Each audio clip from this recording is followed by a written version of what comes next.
Olá, olá, boa noite a todos e bem-vindos a mais um BMC Talks.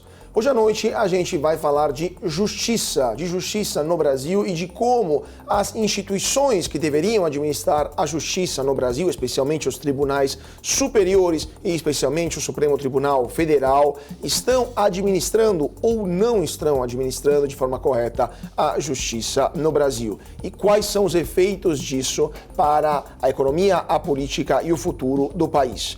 E para isso temos um convidado especial aqui nos estúdios da BMC, Duda Teixeira, jornalista da Cruzoé, do Antagonista. Duda, muito boa noite e muito obrigado por estar conosco hoje aqui no BMC Talks. Boa noite, Carlos. Prazer estar aqui. Obrigado pelo convite. Prazer todo nosso, Duda. Duda, somos velhos conhecidos, né, de outras encarnações. Duda, hoje você está aqui com o seu novo livro, STF, como chegamos até aqui, livro que acaba de sair nas livrarias, fresco de impressão, né? Ainda está quentinho, que saiu do forno agora há pouco, a editora é Avis Rara. Então, Duda Teixeira, STF, como chegamos até aqui, que francamente deveria ser uma leitura obrigatória nos cursos de jornalismo e também nos cursos de direito nesse país, né?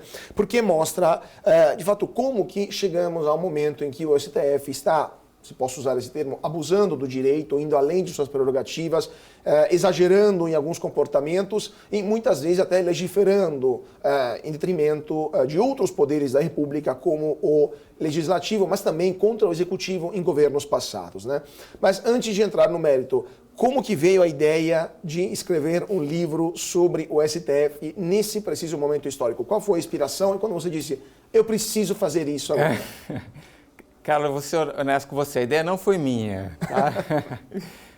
Eu tenho um amigo que virou para mim e falou assim, isso já faz acho que uns 2 anos, falou assim, Duda, você que escreveu o Guia Politicamente Incorreto da América Latina, que foi um livro que eu fiz com o Leandro Narlock, aliás que já tem uns 10 anos esse livro, ele falou, você deveria fazer também o livro do Guia Politicamente Incorreto do STF, né?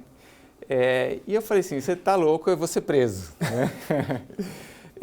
E aí, é um amigo, a gente se encontrou, eu fui para casa, mas aí, cara, eu não consegui tirar essa ideia da cabeça. Né? Eu falei, poxa, será que era o caso mesmo de fazer um livro falando do STF?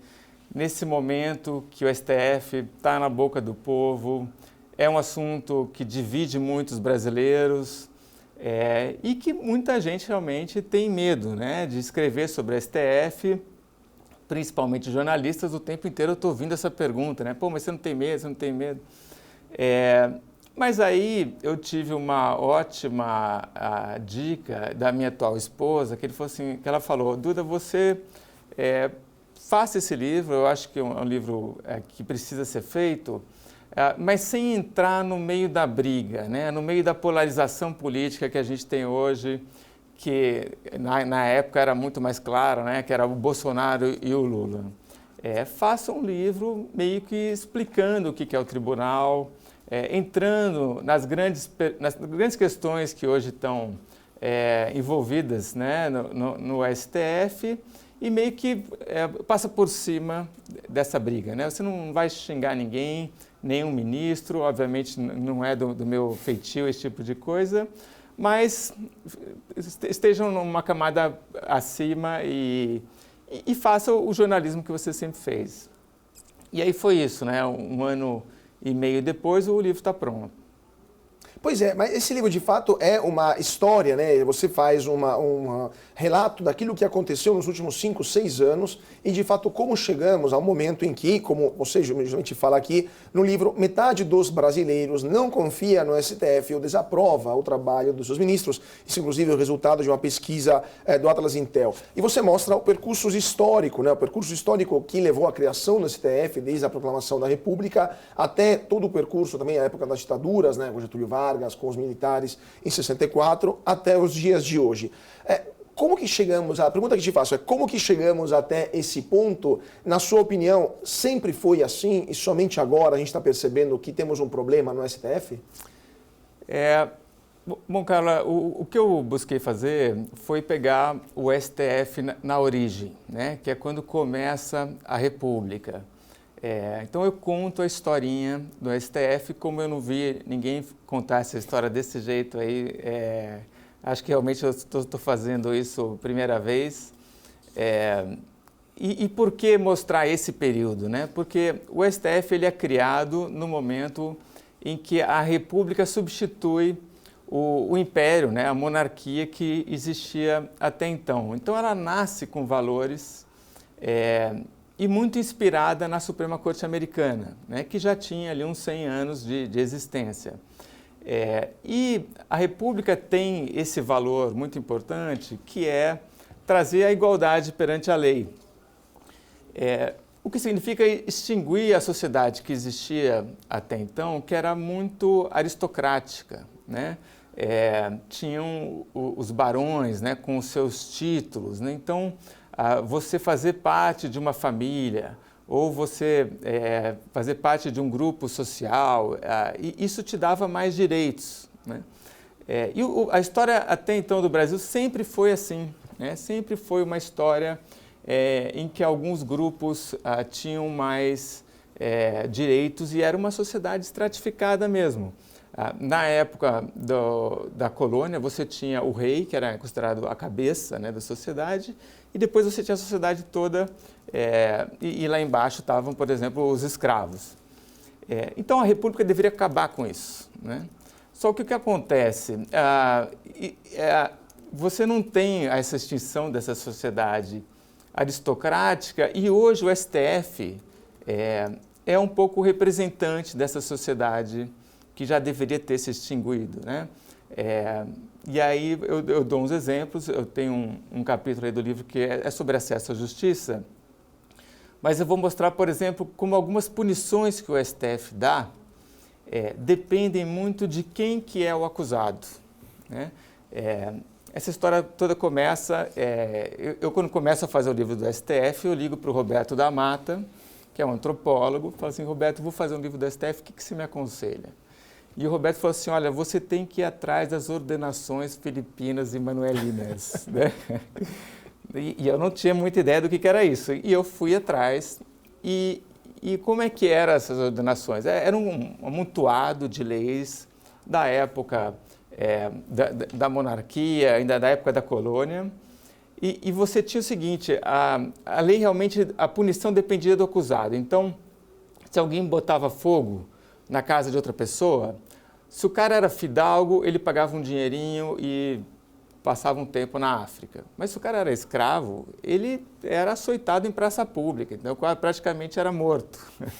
Adultério, mesma coisa. Então você tinha gradações, o indivíduo, dependendo da qualidade, ele era sujeito a um tipo de punição ou não. E o Brasil hoje é assim, né? Se você é de uma família, tipo uma família batista, né? O Wesley Batista, o Joesley Batista, você tem mais direitos. A chance de você não ficar preso por muito tempo é muito maior. Mas se alguém pobre, né? E por um trabalho da Defensoria Pública vai parar no STF, essa pessoa está frita, né? Não tem perdão algum, né? Então, por que então que eu fui fazer esse histórico? Porque eu acho, e isso é muito fácil constatar, tem vários exemplos no livro, que o STF ele precisa de um republicanismo, né? Ele precisa que o republicanismo penetre no STF para que ele cumpra a lei, para que a lei seja igual para todo mundo.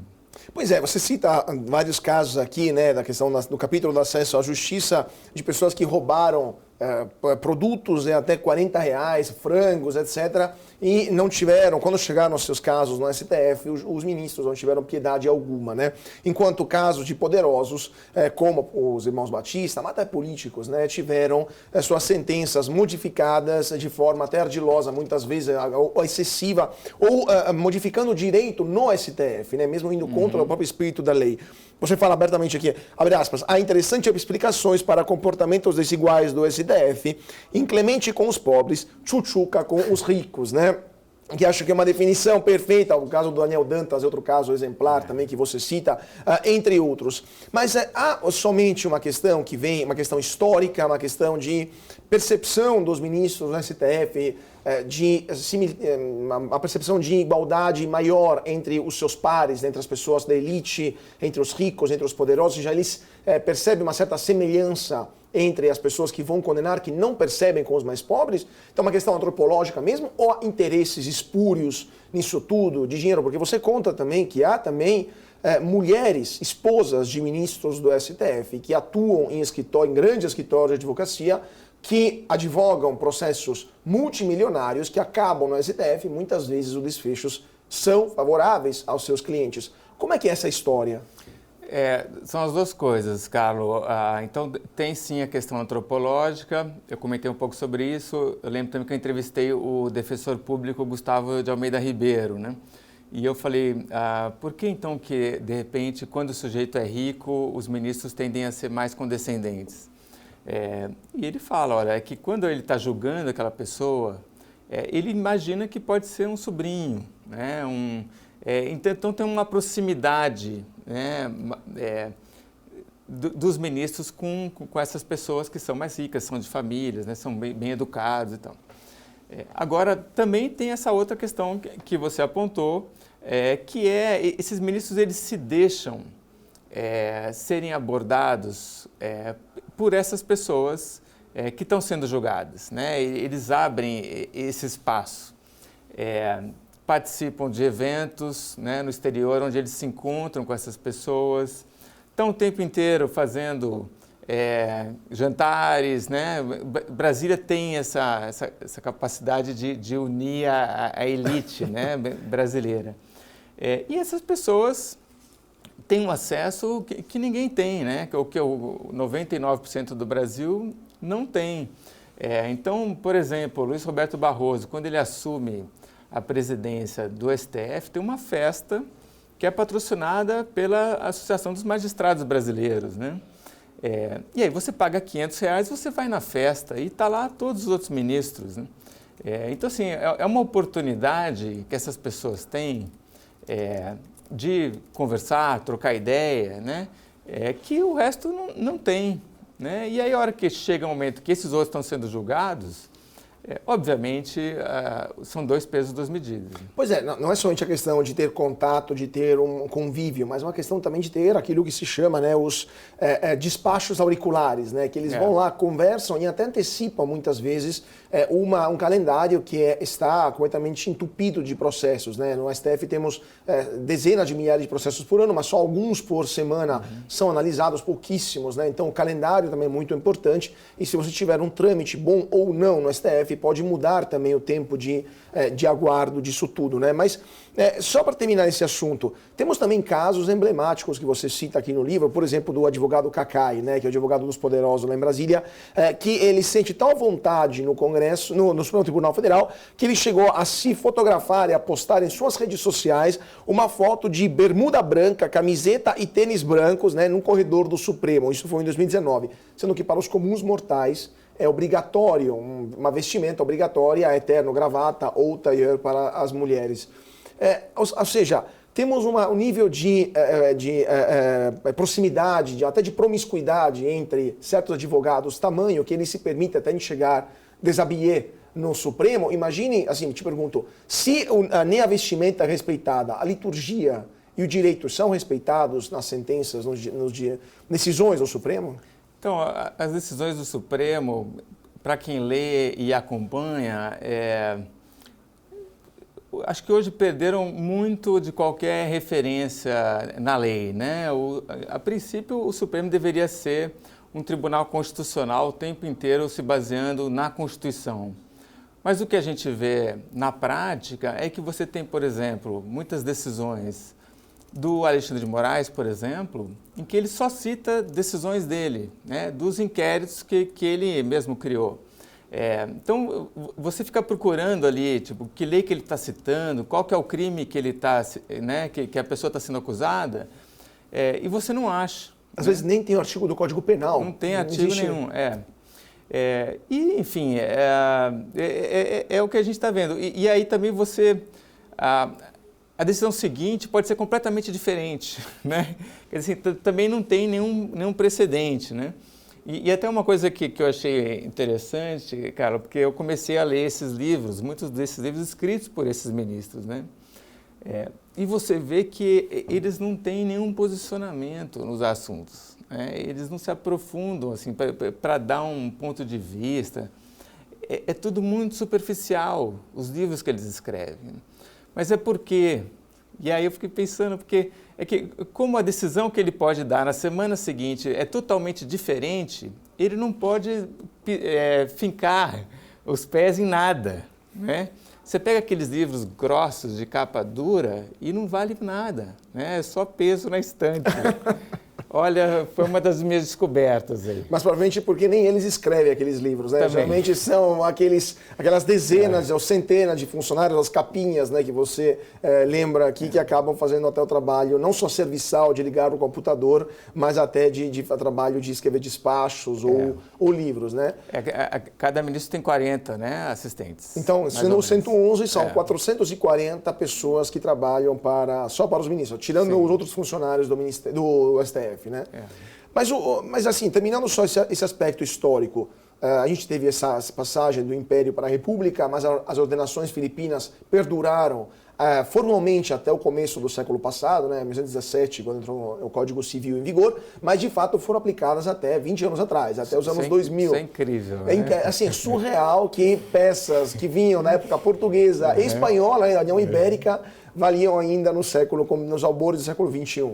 Mas temos uma questão, temos um problema, então, de certeza jurídica, temos um problema de leis mal escritas que permitem para os ministros fazer aquilo que eles estão fazendo, ou simplesmente o Brasil se tornou uma terra sem lei, anarquia total, cada ministro faz o que bem entender e não há nenhum contrapoder para parar esse tipo de atuação dos ministros, que estão se tornando cada vez mais uma casta autônoma e os verdadeiros donos da República, para usar um termo, para parafrasear o Raimundo Faoro. Carlos, eu leio a Constituição, eu entendo tudo. Está muito claro ali para mim. A Constituição, por exemplo, diz poderes independentes e harmônicos entre si. Então, não é para o judiciário avançar e fazer, como você falou aqui, começar a elaborar a lei, né? Cada poder no seu cantinho. A Constituição fala, não existe censura prévia no Brasil, né? A gente vê o STF fazendo censura prévia o tempo todo, que eles fazem isso quando pedem a retirada de contas do ar, né? E por que isso é censura prévia? Você tira a conta de alguém, o cara nunca mais publica nada, né? Muito parecido com a censura prévia da ditadura militar, em 1970, que foi o auge da censura e da ditadura. E tem muitas, eu faço aí umas comparações até com os despachos do Moraes com o AI-5, né? Na Constituição está claro ali, imunidade parlamentar, né? Deputado só pode ser preso em flagrante delito, né? Em crime inafiançável. Está lá, eu entendo, né? O que está acontecendo é que o STF não está cumprindo a lei que ele deveria proteger. Então temos um STF fora da lei, esse basicamente está atuando fora da legitimidade jurídica, da legalidade brasileira e ou criando novas leis ou violando as leis já existentes, né? É isso. Duda, inclusive interessante esse ponto, você falou do AI-5, você sabe que o Alexandre de Moraes nasceu no mesmo dia que foi proclamado o AI-5, né, em 68, então, assim, na data mais apropriada. Mas, só terminando também essa questão, mas você acha que sempre foi assim, na época pelo menos da redemocratização, da nova república, de 88 para cá? Porque nos anos 90 e até mais ou menos a época do mensalão, o STF aparentemente manteve uma posição um pouco mais republicana, inclusive porque os ministros do STF começaram a se tornar até muito populares por decisões que eles tomaram, especialmente na época da luta contra a corrupção, no mensalão, no começo do petrolão, e hoje são entre as figuras mais impopulares do Brasil, não conseguem nem ir para a rua sem ser contestados, né, às vezes até mesmo insultados, nem no Brasil nem no exterior, muitas vezes.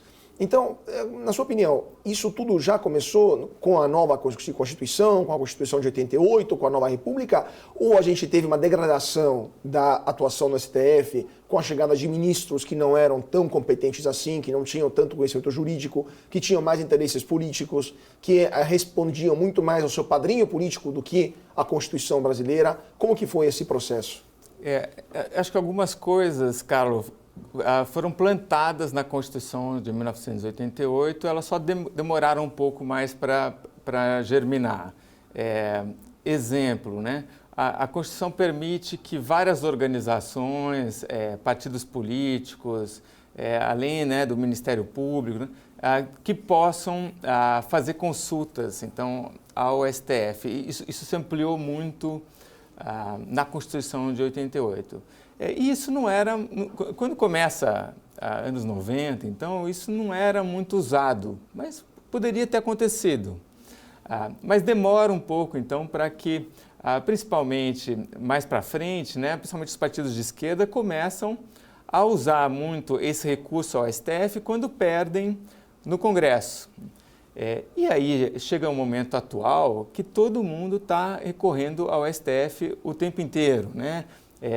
A OAB, outras organizações de classe, a AMB, que eu citei aqui.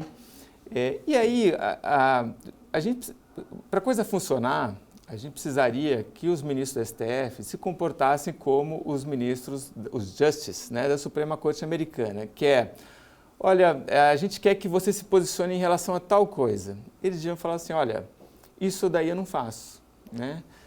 Mandado de prisão, não, eu quero aqui só analisar se uma questão é constitucional ou não. O resto não é minha parte, né?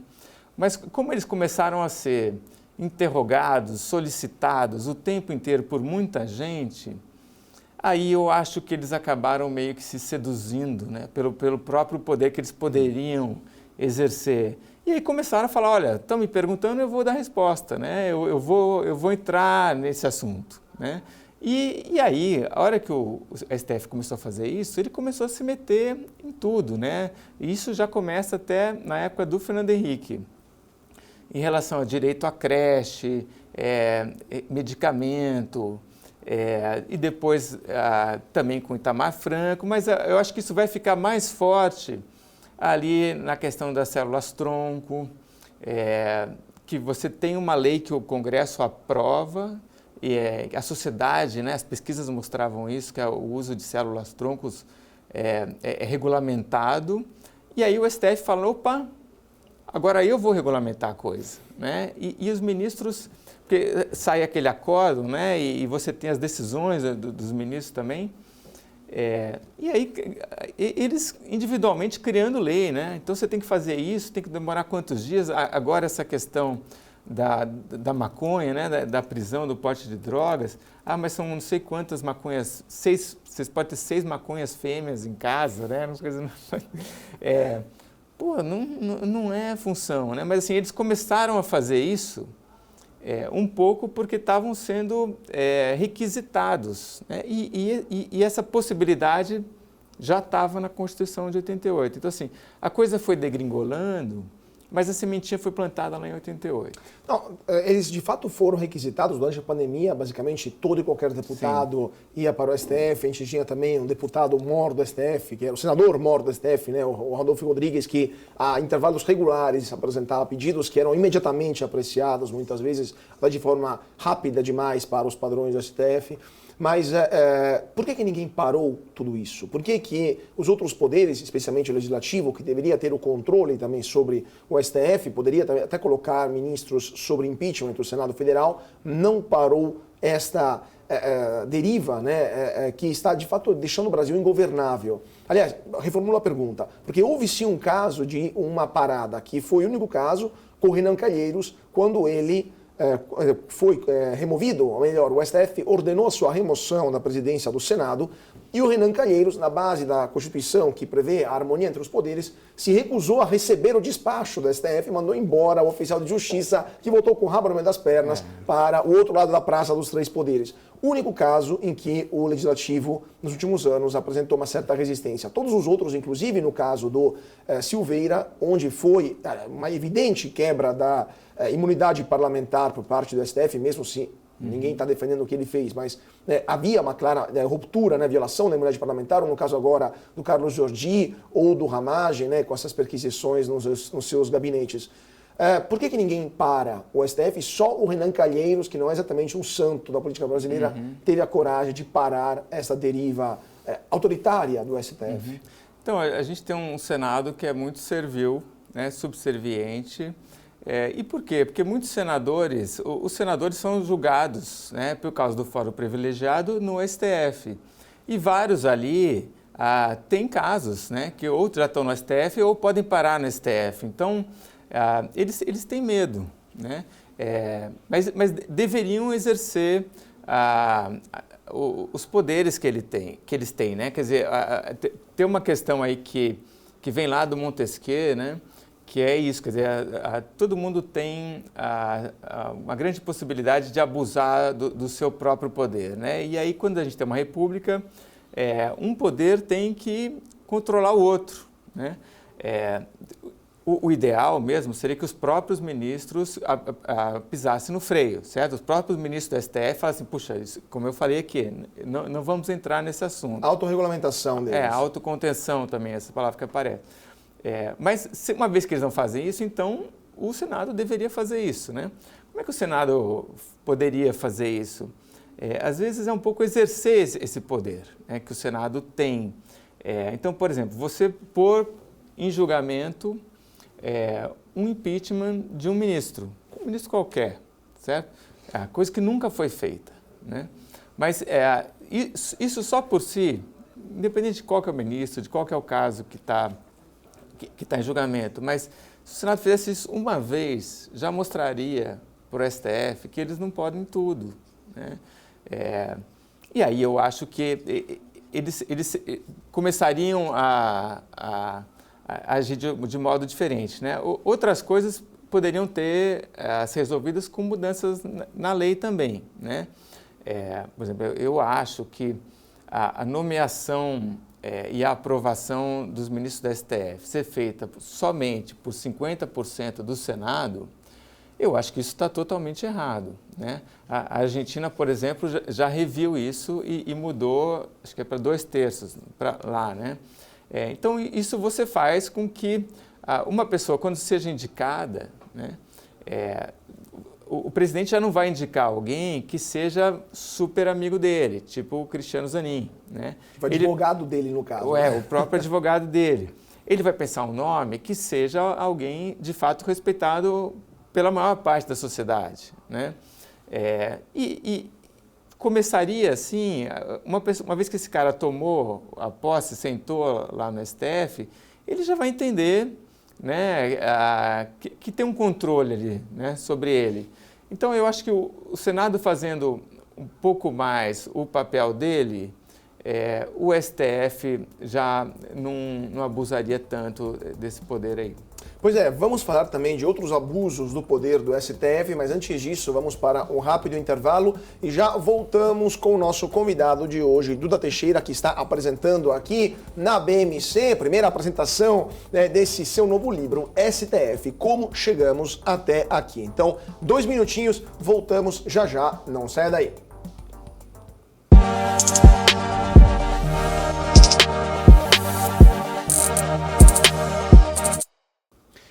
E de volta para o nosso Talks, estamos falando hoje sobre o STF, sobre os problemas que temos com a nossa Corte Suprema lá em Brasília. Conosco hoje aqui nos estúdios da BMC, Duda Teixeira, jornalista do Antagonista e da Cruzoé, que veio apresentar o seu novo livro, STF, Como Chegamos Até Aqui. editora Avis Rara, leitura obrigatória para todos os jornalistas e futuros advogados também, mas em geral, para quem quiser entender o que está acontecendo no Brasil de 2024. Duda, a gente estava falando sobre os abusos do poder do STF. Queria lembrar também um caso, queria que você comentasse um caso que também me deixou bastante... foi um caso emblemático, né, que me deixou perplexo. Quando o novo presidente, o atual presidente do STF, o Barroso, tomou posse, ele fez um discurso no STF, no qual ele apresentou um programa, de fato, um programa de atuação do STF, onde ele dizia quais eram as prioridades. Luta contra a desigualdade social, meio ambiente, questão de gênero, questão raciais, etc. Outras coisas, luta contra os excessos econômicos, enfim, um programa político, um programa para ser um candidato às eleições. Tanto que numa viagem que ele fez para a França, num desses eventos, que a gente vai também comentar daqui a pouco, eventos organizados por empresas e entidades brasileiras, ele sentou do lado do ex-presidente da França, Nicolas Sarkozy, que disse para ele: ministro, o senhor já está pronto para ser candidato à presidência do Brasil, né? Então, como que você vê isso? Acontece em outros países ou é uma jabuticaba brasileira ter ministros que têm programas políticos como no Supremo Tribunal Federal? É uma jabuticaba brasileira. Você mesmo falou, né, o Sarkozy, né, que super estranhou, mostra muito como os nossos ministros eles se deram a liberdade de recriar os próprios cargos, né? Ninguém pediu para eles fazerem isso e realmente eles acham, né, o Barroso é um caso de que acho que está na vanguarda da sociedade brasileira, né? Ele vai dizer para onde todo mundo tem que ir, né? E avançar em vários temas da pauta dele e o Brasil que vai atrás dele, né? Mostra também que isso foi uma falta,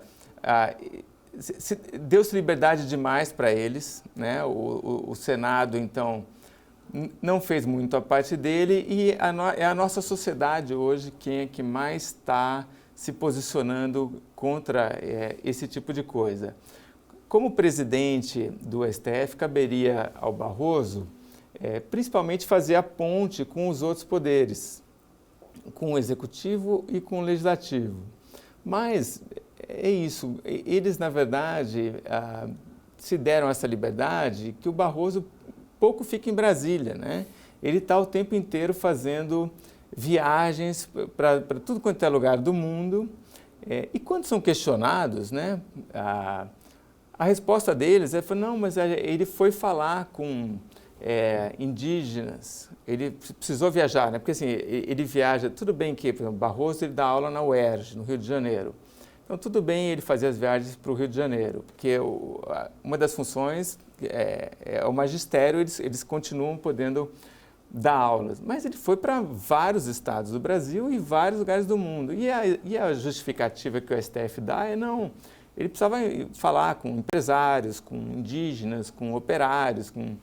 Só que é o seguinte, onde está escrito que um ministro do STF ou um presidente do STF tem que fazer um trabalho de relações públicas, entendeu? Isso não está em lugar nenhum, né? Então, é uma coisa assim que meio que eles foram criando as próprias prerrogativas, né, dos seus cargos. Agora, imagina a gente, Carlos, jornalistas, né, que a gente trabalha numa empresa, a gente começa a inventar coisa para fazer aqui, né?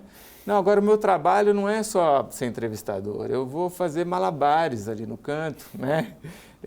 Eu vou dar aula de yoga aqui. Quer dizer, não faz o menor sentido, né? Alguém tem que virar para você e falar assim: não, Carlos, senta na bancada e entrevista o entrevistado, né? Mas ninguém fez isso. E aí é por isso que a gente vê esses excessos acontecendo. Pois mas esses excessos levam também, nas extremas consequências, atuações, decisões e abusos por parte de ministros, como, por exemplo, a gente está vendo no caso das redes sociais, né, dessa regulamentação das redes sociais. No ano passado, o Congresso se tentou no Congresso a aprovação da PL 2630, PL da censura, PL da mordaça. Não passou por uma pressão popular muito forte, que acabou reverberando também lá em Brasília. E o STF, especialmente o ministro Alexandre de Moraes, deixou bem claro, falou: olha, se vocês não aprovarem em tempo rápido pelo menos até as eleições de 2024, uma regulamentação das redes sociais, nós vamos regulamentar as redes sociais. Nós, a STF, regulamentaremos, sendo que eles não têm o poder de regulamentar nada, né? Apenas decidir se uma lei é constitucional ou não. E se criou também, o ministro Alexandre de Moraes criou um centro chamou de defesa para a Constituição, o DIESE, tem um nome até meio orwelliano, tem até um olho no logotipo nessa nova entidade, criada pelo próprio STF, sem nenhum tipo de decisão do Legislativo e alguma atuação do Executivo que está atuando vamos dizer assim, de suporte. Isso não é um perigo para a democracia brasileira? O STF se comportando dessa forma e atuando de forma autoritária, arbitrária e violando até as prerrogativas básicas do Legislativo? Eu acho super perigoso para a democracia e aí tem um paradoxo interessante, né? Porque o STF hoje se diz como grande defensor da democracia. E tiveram uma baita de uma colaboração aí, porque nessa confusão que teve lá do 8 de janeiro, que o pessoal invadiu lá, isso permitiu então que o STF usasse, né, essa retórica de defesa da democracia, e era uma coisa que quando aconteceu a invasão do plenário do STF e dos três poderes, todo mundo realmente achou que 90 e tantos por cento dos brasileiros foram contra aquilo e apoiaram as instituições, né? Ninguém ali, poucas pessoas no Brasil realmente queriam um golpe de Estado, né? Mas o STF, então, usa essa questão da democracia. Agora, o que a gente tem visto, e o que eu acho que é o mais perigoso? 2019, as investidas contra o Legislativo e o Executivo, elas têm mais tempo, como eu falei para você aqui. 2005, a questão ali de células-tronco, também começa um pouquinho já na época do Fernando Henrique, isso vai crescendo. Mas a investida contra a sociedade civil, ela vem em 2019 com o inquérito das fake news, então ela é mais recente, né? E por que acontece essa investida contra a sociedade e contra a imprensa em geral? E eu explico isso muito bem no livro. É uma reação dos ministros às investigações que estavam acontecendo, tanto na Lava Jato quanto de jornalistas, né? A gente tinha o Instituto IDP do Gilmar Mendes, que recebia patrocínio de várias empresas que pediam para não aparecer nos eventos que eles promoviam. Então, aí a pergunta é, puxa, mas por que uma empresa faz um patrocínio e pede para não aparecer, né? Será que a contrapartida vai vir, por exemplo, numa decisão do Gilmar Mendes no STF, né? Era uma suspeita que havia nessa época. E tudo isso foram matérias que a imprensa foi publicando. No final de 2018, eu fui para a revista Cruzoé, eu acompanhei essas coisas, tá? Eu não participei diretamente delas, eu fui para a Cruzoé como editor de internacional, mas eu vi a coisa acontecendo ali como uma testemunha. A Cruzoé também faz a matéria que mostra a Roberta Rangel, esposa do Toffoli, pagando R$100 mil para o marido, né? Todo mês, uma mesada de 100 mil. Qual que era a explicação possível aí? Tem vários casos de esposas de ministros do STF que têm escritório de advocacia. E advogado é que nem médico, né? O dermatologista conhece o cardiologista, né? Todo mundo... Então é isso, o advogado conhece o procurador, eles se casam ali, ou com o juiz, né? Sempre tem essa questão. Então, vários ali têm esposas em escritório de advocacia, né? E esses escritórios, uma vez que os maridos delas viram ministro do STF, esses escritórios prosperam muito, né? Ganham muitos clientes. Então, era uma outra suspeita que aparecia nessa época, né? A Lava Jato também tinha lá uma lista de pessoas que estavam sendo investigadas exatamente por causa disso. E estava ali também o Gilmar Mendes, a Guiomar Mendes, a esposa do Gilmar, que trabalha também num outro escritório de advocacia, que é o do Sérgio Bermudes. E aí chegou uma hora que o STF, alguns ministros, se sentiram acuados, né?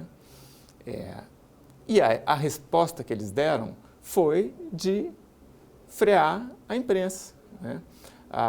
E a Cruzoé, que tinha publicado várias dessas reportagens, né?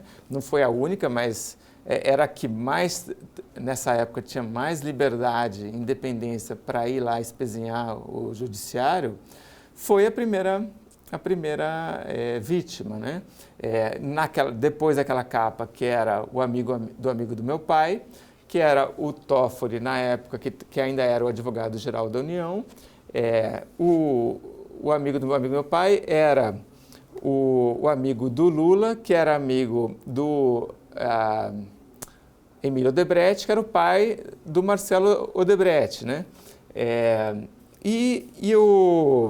Então, também aí uma suspeita que havia era que o Toffoli teria tomado decisões para beneficiar a Odebrecht. O Toffoli não perdoa e vai para cima da Cruzoé e quem dá a frase, o amigo do meu pai é o Dias Toffoli, é o Marcelo Odebrecht. E o Toffoli diz, esse documento não existe, né? E o Toffoli bota o Alexandre de Moraes para conduzir o inquérito. Só que passam alguns dias, consegue-se provar que o documento existe sim, né? Falava-se ali de fake news, mas era uma fake news verdadeira, porque o documento existia, né? Mas aí o que acontece depois, e é interessante acompanhar o que acontece depois. Em vez de você anular, então, a questão, né, e você olha, sei lá, o inquérito já é um pouquinho anterior a isso, né? Você tira a Cruzoé da história, né? O publisher, que era o Mário Sabino, você fala, olha, ele, né, não, sai da investigação, a gente não tem mais por que investigar você. Eles mantêm todo mundo no inquérito, né? Que é o inquérito do fim do mundo, porque essa ideia assim, que ele tem uma abrangência planetária, infinita, uma duração infinita, cabe qualquer um e entrou ali, você não sai nunca mais, né? Então, por que fazer uma coisa como essa? O objetivo, na verdade, é amordaçar a imprensa, não só a Cruzoé, mas depois isso foi usado contra vários outros veículos, né? Isso, não lembro mais qual era a pergunta. Não, mas é justamente esse ponto. Não, só para a gente lembrar também, a censura no Brasil, de fato, voltou depois do AI-5, no dia 15 de abril de 2019, quando a Cruzoé foi censurada por essa capa famosa, né, do amigo do meu pai, que na verdade trazia informações verídicas, né? Inclusive, esse é um ponto, só para a gente terminar telegraficamente.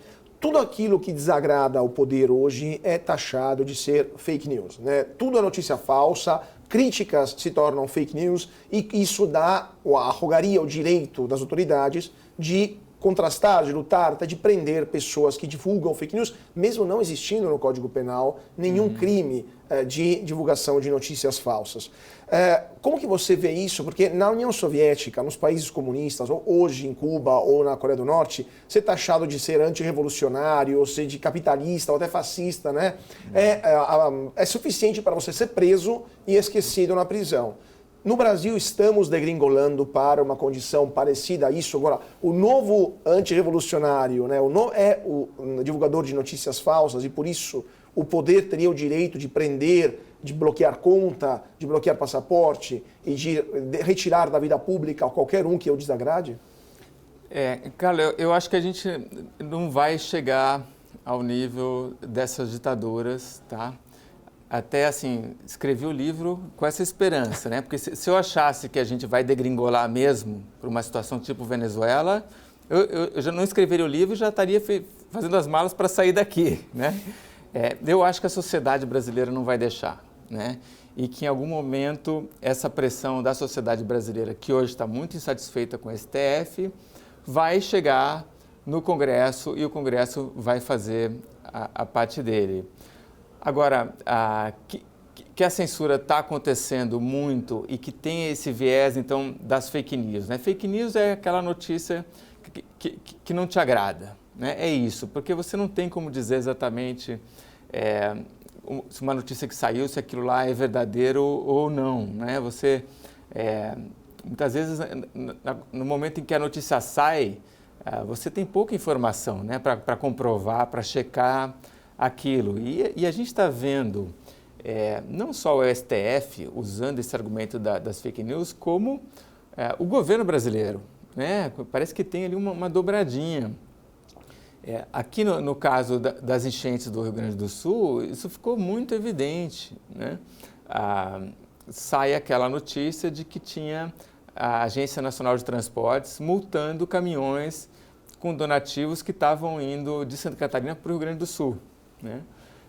E aí, imediatamente, quem publica a notinha e essas informações, inclusive o Jorginho Melo, né, que é o governador de Santa Catarina, fake news, né? E alguns influenciadores também, né? E você tem um inquérito que é aberto a pedido da AGU pelo Ministério da Justiça para investigar outras fake news. E no final você mostra que não, né? Que eram notícias reais. Que eram notícias reais. Os caminhões de fato tinham sido multados.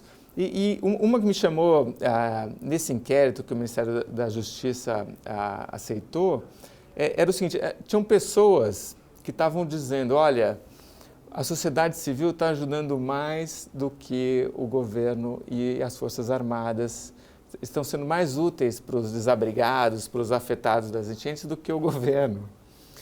Como é que você vai dizer que isso é uma fake news, né?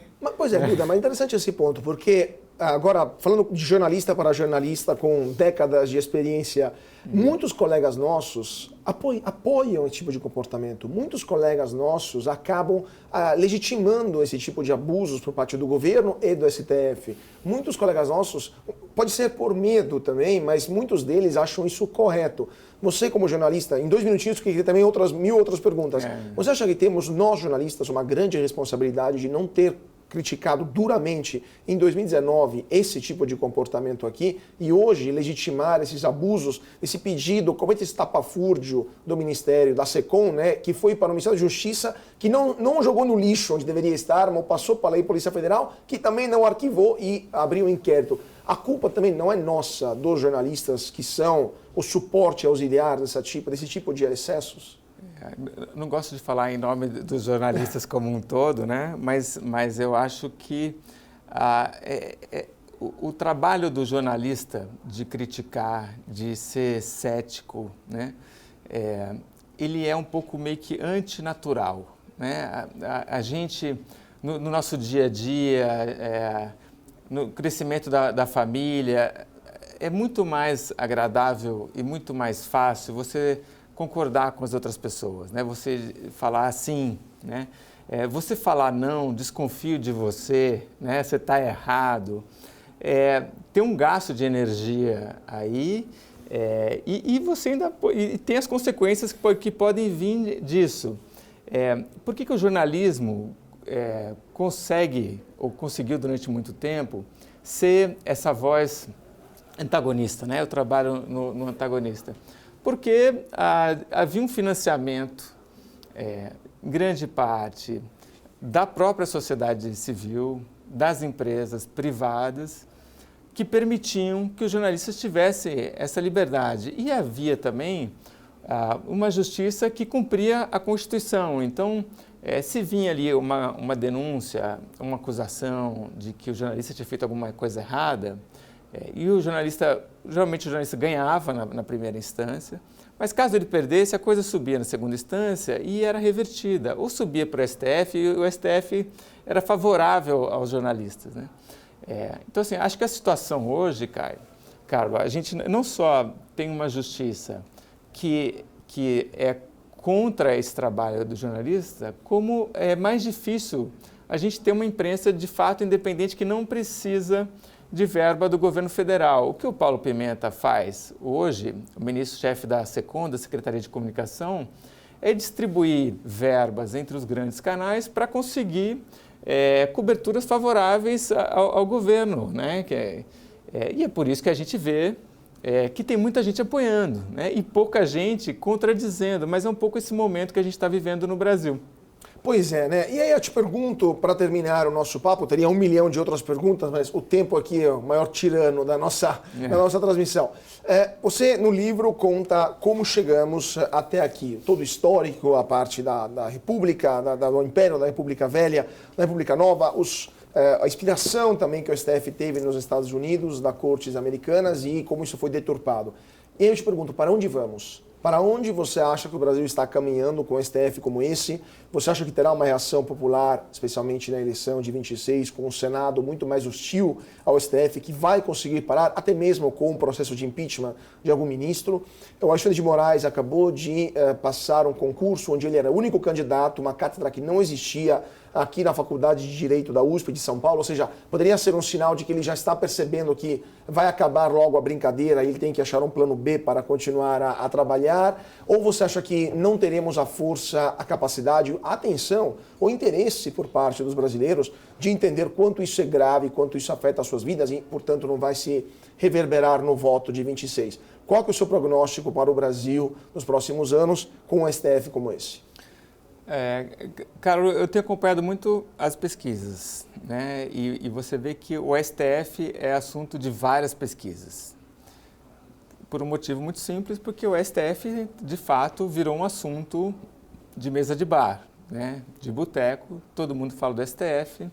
Isso tem a ver com as pautas que, a agenda, né? Que de fato, a hora que está julgando questões de aborto ou de drogas, essas coisas realmente afetam muita gente e aumenta o interesse no STF. Mas, além disso, acho que o comportamento dos ministros, essas viagens para o exterior, essa coisa de se arvorar, né, poderes que eles não têm, você citou o Barroso, ou de tomar decisões que claramente, por exemplo, a decisão do Toffoli de perdoar dívida de empresa da Lava Jato, eu vi uma pesquisa que 80% dos brasileiros eram contra. Então, eu cito aí a Atlas Intel, 50% dos brasileiros não confiam no STF ou nos ministros da STF, né? Então, você vê várias pesquisas que já mostram um aumento na rejeição dos brasileiros ao STF. Né? Eu acho que não é de agora, mas eu acho que assim, a gente vê pelas pesquisas que está chegando num nível que nunca esteve, e isso sim, cada vez mais, quer dizer, vão ter muitos candidatos até que talvez nem tenham a ver com cargos do Senado, mas pode ser até um candidato a prefeito, que nunca vai tomar nenhuma decisão que vai afetar diretamente o STF, mas que pode começar a falar do STF até com uma maneira de ganhar votos. Né? E sim, em algum momento, eu acho que isso vai gerar uma pressão maior no Congresso. Né? Lembrando que o Rogério Marinho, que foi candidato da oposição à presidência do Senado, tinha na pauta dele pedir impeachment de ministro do STF. Né? Ele não ganhou, mas vai ter outra eleição, né, para ministro do Senado. Talvez na próxima ainda não aconteça, mas em algum momento isso pode ter uma boa chance de acontecer. No meu olhar aqui. Ou seja, ainda não vale a pena fazer as malas, não é necessário fazer as malas, ainda há esperança no Brasil. Duda, eu teria muitas outras perguntas para te fazer. Um livro excelente, aconselho muito a leitura, STF, Como Chegamos Até Aqui, de Duda Teixeira, editora Avis Rara, nas livrarias e também nas plataformas online de compra. Duda, sempre um prazer, muito obrigado por sua participação e volte sempre aqui no BMC Talks. Carlos, foi um prazer, uma delícia conversar com você aqui. A gente sempre conversa, né? Mas geralmente eu entrevisto o Carlos, né? Que é um cara que entende super aí de relações internacionais, de Itália, de Europa. Mas adorei ser o seu entrevistado também. Sempre um prazer, então com certeza teremos outras oportunidades. Duda, mais uma vez, obrigadíssimo e muito obrigado a vocês também que estão seguindo a gente. Continuem com nossa programação aqui na BMC e nos vemos na semana que vem para mais um papo sobre política, economia, finanças, negócios e internacional. Mais uma vez, muito obrigado a todos pela atenção, uma ótima noite e até mais.